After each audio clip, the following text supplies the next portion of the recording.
விஜய் அமலா பால் நடிப்பில் உருவான தலைவா திரைப்படம் அமெரிக்கா உள்ளிட்ட சில நாடுகளில் திட்டமிட்டபடி ரிலீஸ் செய்யப்பட்டாலும் தமிழகத்தில் வெள்ளியன்று திரைக்கு வராததால் ரசிகர்கள் ஏமாற்றமடைந்துள்ளனர். விஜய் அமலா பால் நடித்த தலைவா படம் வெள்ளியன்று தமிழகம் முழுவதும் திரைக்கு வர இருந்தது. இந்நிலையில் புதன்கிழமையன்று தலைவா திரைப்படம் திரையிடப்படும் தியேட்டர்களுக்கு வெடிகுண்டு மிரட்டல் வந்தது. அத்துடன் இப்படத்துக்கு தடை விதிக்க சென்னை உயர்நீதிமன்றத்தில் வழக்கும் தொடரப்பட்டது.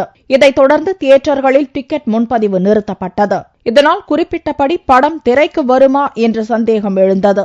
இந்நிலையில் வியாழனன்று கொடநாடு சென்ற நடிகர் விஜய் மற்றும் படத்தின் இயக்குநர் விஜய் உள்ளிட்டோர் அங்கு முதல்வரை சந்திக்க முயன்றதாகவும், ஆனால் அதற்கு அனுமதி கிடைக்கவில்லை என்றும் கூறப்படுகிறது. இதனால் கொடநாடு முதல்வர் கேம்ப் அலுவலகத்தில் மனு அளித்துவிட்டு வந்தனர். கோவையில் இது தொடர்பாக கருத்து வெளியிட்ட இயக்குநர் விஜய் திட்டமிட்டபடி படத்தை திரையிட முயற்சி மேற்கொண்டுள்ளதாக கூறினார். இப்போ நம்ம முக்கியம் தலைவர் படம் ரிலீஸ் ஆகணும். அதுக்கான எல்லா விஷயமும் நாங்கள் பண்ணிட்டு இருக்கோம். என்னோட டிஸ்ட்ரிபியூட்டர்ஸ் பொருளாதாரமாக நிறையா விஷயம் உள்ள இன்வால்வ் ஆயிருக்கு. ஒரு தயாரிப்பாளரும் ஒரு டிஸ்ட்ரிபியூட்டரும் இன்வால்வ் ஆயிருக்காங்க. அதில் ஸோ நானும் விஜய் சாரும் கண்டிப்பாக அதில் பெஸ்ட்டாக பண்ணி கொடுக்கணும். அவங்களுக்கு படம் நாளைக்கு ரிலீஸ் ஆகணும். அதுதான் ரொம்ப ரொம்ப முக்கியமான விஷயம். அதுக்கான எல்லா விஷயமும் பண்ணிட்டு இருக்கோம். ஜாயின்ட் செக்ரட்டரி மீட் பண்ணோம். அவர் நாங்கள் சொல்லியிருக்கோம், எங்களோட விஷயங்கள் சொல்லியிருக்கோம். அவங்களும் எடுத்துட்டு இருக்காங்க. மற்றபடி டாக்ஸிஷன் படம் பார்த்துட்டாங்க, கவுண்டர் படம் பார்த்துட்டாங்க. நாளைக்கு கண்டிப்பாக ஆகும் நம்புறோம். ஆனால் வெள்ளியன்று சென்னை, திருச்சி உள்ளிட்ட நகரங்களில் இப்படம் திரையிடப்பட இருந்த திரையரங்குகளில் பேனர்கள் மற்றும் கட் அவுட்கள் அகற்றப்பட்டன.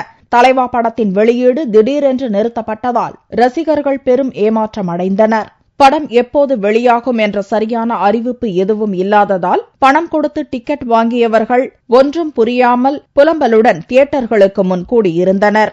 இந்த படம் இன்னைக்கு ஏன் திரையரங்க வரல என்பது தெரியல. ஏன்னு கேட்டா தமிழக முதல்வர் புரட்சித் தலைவர் அம்மா அவர்களும் திரையுலகத்தை சார்ந்தவங்க. அவங்க இந்த படத்தை வெளியிடுவதற்கு சும்மா முடிவு எடுப்பாங்க. அதுக்கு நாங்க எல்லாம் ரொம்ப எதிர்பார்த்துட்டு இருக்கோம். தமிழகம் தவிர மற்ற மாநிலங்கள் மற்றும் அமெரிக்கா போன்ற வெளிநாடுகளில் அறிவித்தபடி தலைவா திரைப்படம் வெள்ளியன்று திரையிடப்பட்டது.